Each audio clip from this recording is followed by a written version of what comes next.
What's up, everybody? Welcome back to Ohio State Football with Scarlet N Great. Thank you so much for being here. Another edition of Coach and the Bullet. We bring in Coach Zach Smith to discuss Ohio State and look at it through the mind of a coach. You're not going to get this anywhere else. So if you are a huge Buckeye fan, please subscribe to this show. Help us get, I was going to say 3,000 subscriptions by October 30th in the Penn State game, the crucial point in the season. You guys are smoking that. We're like 30 away from 3,000. So I'm going to say 3,500 for by Penn State game. If you're a huge Buckeye nut, subscribe to this channel. You have entertainment and you're going to have real analysis from Coach Zach Smith. So myself, Florida Corey, Shane Larson, the fan talk, the entertainment, and we bring in real analysis here. A lot of channels are going to give you one or the other. They'll give you content and analysis and somebody that might report about the Buckeyes like this and say this player did this and Ryan Day said that. And then somebody might be really entertaining. We're going to try to do both here on this show. So please subscribe to this channel, like and comment if you'd like, but please subscribe to this channel if you are a huge Buckeye nut. And without further ado, I'm going to bring in my special guest, Coach Zach Smith. Coach, thanks for being with us here. You know, I notice I call you that a lot, I think because I'm reading the Twitter handle, but you were a coach for 15 years. I think it's appropriate. It's like being president, right? You're always Mr. President once you're president. You know, they say it's like getting your PhD. Like if you don't use the title, it's like disrespectful. But I will tell you this, I'm busier now. Well, that's not true, but I feel like I'm busier now than I used to be, coaching travel softball for a 9-year-old, travel baseball for an 11-year-old, and sixth grade football for an 11-year-old. It's chaos. I'm sure the pay's better too. Pays way better. Well, Zach, I wanted to talk to you about a few things on the obviously, we're going to get to quarterbacks, right? Everybody wants to talk about quarterbacks. We're going to get there. But this fits into the quarterback discussion at Ohio State, fits into this other dynamic I wanted to discuss. And it's there. Corey said it, and he kind of inspired this idea. He said it privately to, he says a lot of things privately I can't disclose. But this one I'm actually going to disclose, is that basically what we are seeing now, and maybe even, I don't want to call it tragic, but the unfortunate Kevon Pope situation is a product of this thing where we've been asking for years, do the Saban thing, do the bench Kelly Bryant for Trevor Lawrence, do play the better, younger player, even if they're better. Now, we understand there's the dynamic. Just because you're a higher rated recruit doesn't mean you're better than the 3-star who's been lifting weights with Coach Mick for 3 years and is more developed and studied the playbook for 3 years. We understand you got to catch him sometimes. But sometimes the freshman's just flat better, or the redshirt freshman's just flat better. Zach, we are seeing this dynamic where young players are starting to unseat older ones. You're seeing it. You're seeing it with Travion Henderson coming into the season. We all said he'll get snaps, but there's just no way he benches 2 upperclassmen. Cam Martinez, maybe. Cody Simon, he's really good, but he won't start. There's too many upperclassmen. Steel Chambers, he won't start, right? We were not going to sit Marcus Freeman or Marcus Williamson for Cam Martinez. We're not going to do that. We're not going to sit Mayan and Master for Henderson. Zach, I think this is a process, right? To just come overnight. You can't, right, overnight just say, we're playing the younger players, right? As a coach, isn't there a little bit of a human element to where you go, I think I got to get this guy on the field a little more. And then you grow to where you're like, nah, he's my starter. Yeah, I mean, it's tough, right? It's a tough, not only is it tough, it's the tough Borland problem is what I like to call it. Like the kid that does everything right, that's tough, goes hard, relentless effort, right? He is a coach's dream, but he's not quite as good as the young kid. That's the tough one, right? It's the JT Barrett, Dwayne Haskins conversation, right? Or Joe Burrow, either one, pick one. That's tough on a football coach because you're like, but this kid is the heart and soul of the team, of my room, whatever it is. That's hard to do. I think that what really happened here was there was a directive from Ryan Day after last year that seniority is out the window. There's no such thing. When we watched Trey Sermon play behind Master Teague all year, and then in the postseason kind of explode onto the scene, it was like, timeout. Where's this kid been? Right. And you saw it early. They moved a right tackle that was one of the best right tackles in college football to left guard to play another right tackle who has now, after 4 games, proven to be an absolute monster. I mean, that doesn't happen anywhere. Especially when that kid's going to leave. I mean, Thayer Mumford is going to leave after this year. And he was repping left tackle the year before. So the number 1 drafted O-line position. And they're like, no, buddy, sorry. So it's tough to do, but I know that was one of the biggest things Ryan said. Listen, enough's enough. Enough of the tough Borlands, the Master Teague starting over Trey Sermon. Like, we're not doing that. I know it's hard to do. It's Ohio State. It's big boy football. You get paid a lot of money. The best players, the most dynamic players, the guys that can get the job done the best, they need to be playing. And I would say you're kind of seeing that. I think he still has a couple problems on defense where he's like, timeout. I thought we talked about this. You know what I mean? Yeah. Because it's a hard thing to do. I 2 things you said. I wonder if that directive didn't get said, but then also get screamed after the Oregon game. Like, I thought we talked about this. And I'm sure it was. And I'm sure it was what you said. Like, no, coach, I was getting the younger guy more snaps. I just didn't know if he's ready for the whole weight of it. Like, I trust the older guy. The other thing you said is, and this is what I always said, because people are like, why several different coaches or 2 different linebacker coaches thought it was the best to start Tough Borland? Not just 1, 2. So we know it's just not a staff issue. And I said, no, it's a human issue. And it was my theory was exactly what you said. Yeah. As a human being, it's hard to sit a kid down that works his tail off in the weight room, does everything right, is probably the one kid on the field that can recite the playbook blindfolded and lines everybody else up, who grabs the guy who's the better athlete than him and says, hey, man, you're in the wrong spot. That kid, it's probably hard to bench him.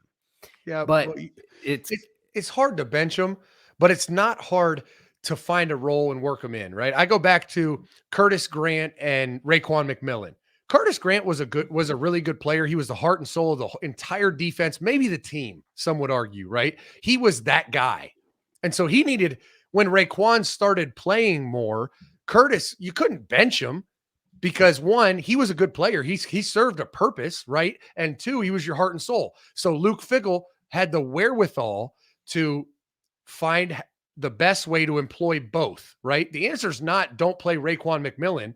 The answer is find a way to play them both and have them play to their strengths. And that's what I don't see out of this, specifically Al Washington and the linebackers, is there's not a lot of situational substitutions. Cody Simon is a good player, but he's not a great player. He struggles in pass coverage. He struggles in a lot of things, but they're just feeding him to the wolves and playing him all game long. And it's like, timeout. Can we sub him out for a Craig Young or someone more athletic on a passing down or something, right, to help that kid out early in his career until maybe he becomes a Raekwon McMillan and is an every down linebacker.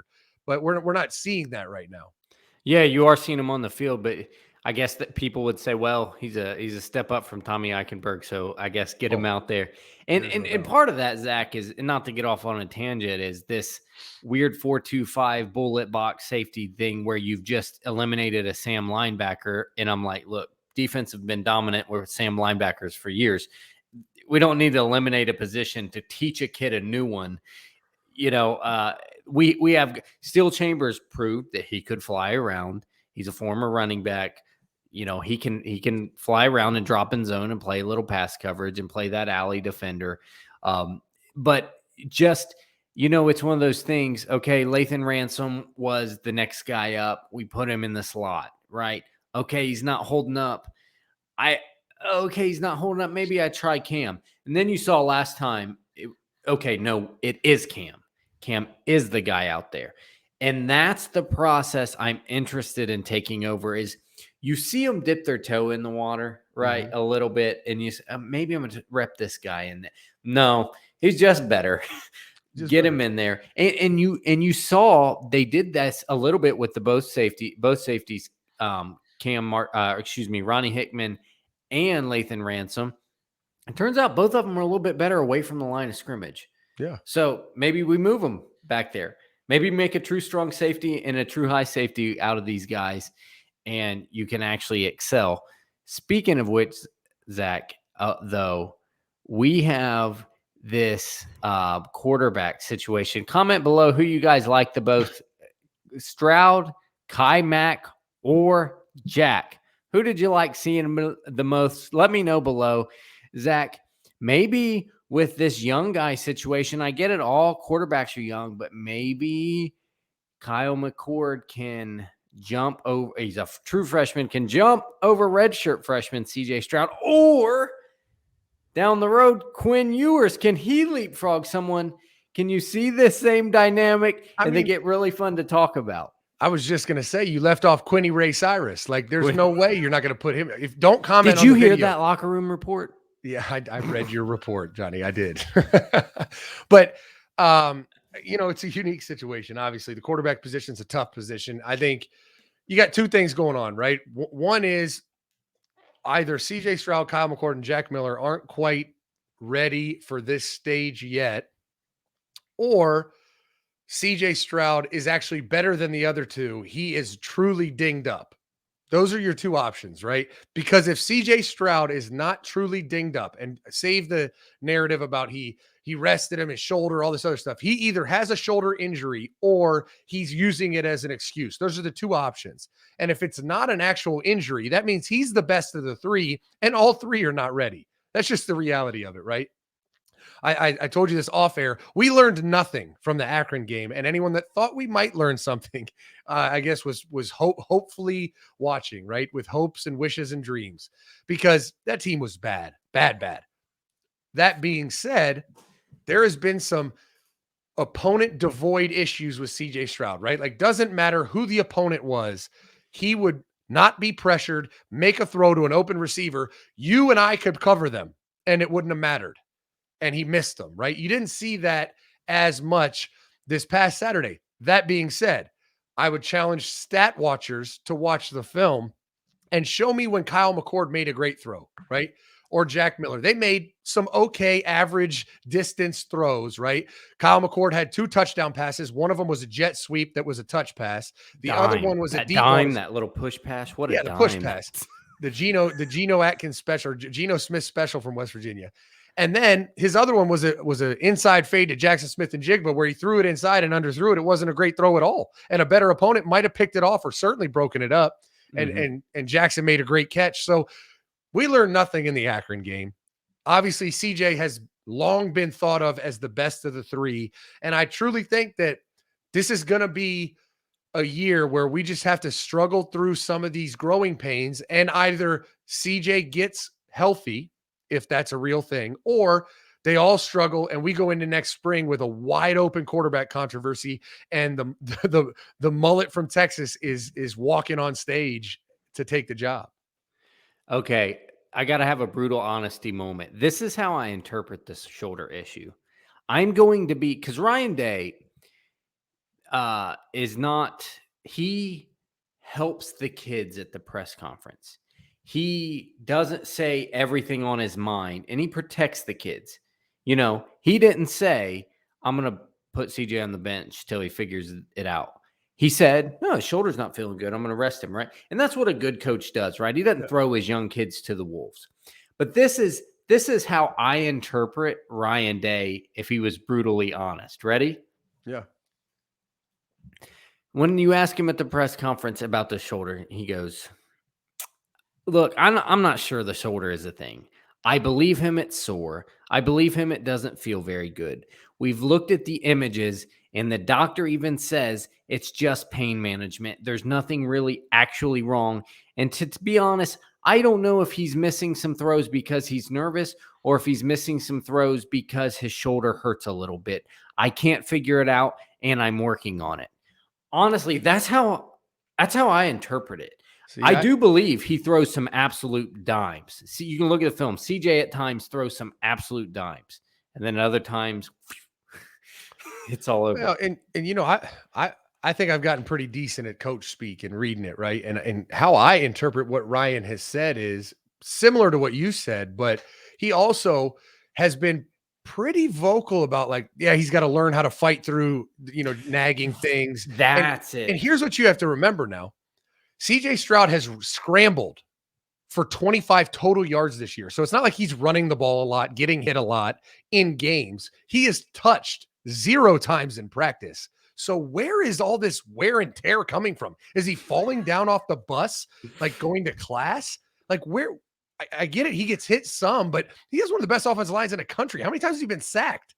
Like, I think this is a California mindset that isn't gelling well with the program and the toughness and what they're trying to do culturally. And that's just what it is. That Ryan Day is all but saying this kid needs to toughen up. He's saying everything else but that. There's no way, because there's no way he's looking at the imaging and saying, oh, this is actually sore. This is actually hurt. Because if that were the case, he would say, hey, man, I got to rest you, right? It sounds like if it were up to Ryan, he would just put him out there. I picked you to be the starter. Go play through it. And it go seems take like some ibuprofen and throw the ball and deliver it where it needs to be, right? Right. It's big boy football now. This is not high school in California. Yeah, and I wonder if the benching wasn't a little bit too of a wake-up call. Like, I'll give you the rest. Yeah, we'll see. But I also want to see if you respond like a man would respond to these other dudes who would love your job. They would absolutely love your job. If I gave it to them, they'd do a cartwheel right now and call their mom and dad, and they'd have a great moment. Yeah, it's one of those things we'll see, right? CJ's the guy. Ryan already said he's going to be the guy this week. The reality is if CJ's going to be the guy against Maryland and certainly against Penn State, he needs to take every rep in this Rutgers game, he needs to play as much football as he can because he's not ready to take on Penn State's defense. He's not. And so if he's going to get ready, they got a lot of work to do the next, whatever month to get him ready to do it. I mean, otherwise it's going to be spooky season on Halloween. It really is. Yeah, and what you just said is you could tell he's who Ryan would rather have out there for a reason. Oh. He obviously has that baseline skill set of being a really fine quarterback if he can put it together. And what just gave me an inkling of doubt about this question about will the younger guys get in his press conference yesterday, Ryan Day said, he was basically asked, are you just saying who's my best guy for this next week, one game at a time? Or are you trying to figure out who might be the best guy in November? I thought he was going to give the coach speak and say one game at a time. He openly said, I'm trying to plan for the future. Well, you have to, though, at that position specifically. Sure, but doesn't that open Pandora's box of maybe I do think about if I think the other guy has a higher ceiling that I got to get him some reps so I can let him take that ceiling in November. Yeah, but what happens is you have to make a decision early on in training camp, probably about week 2 of training camp, maybe halfway through. You have to make a decision who your quarterback is.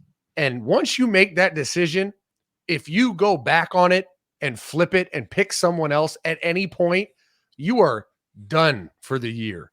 You go back and look at 2015.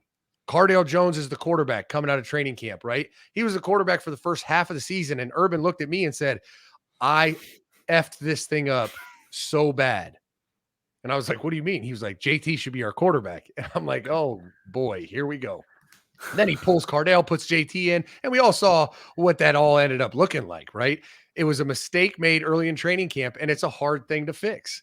And so I think Ryan had the perfect opportunity this week to say, if we made a mistake, this is a great opportunity to fix it. And it's not like I made a mistake or we made a mistake. It's like he had this injury, then McCord came in, and now here we are with the better guy, right? He didn't do that. He's doubling down on CJ Stroud. So Ryan knows a little bit about quarterback play. I'd say he's making the right call. Yeah.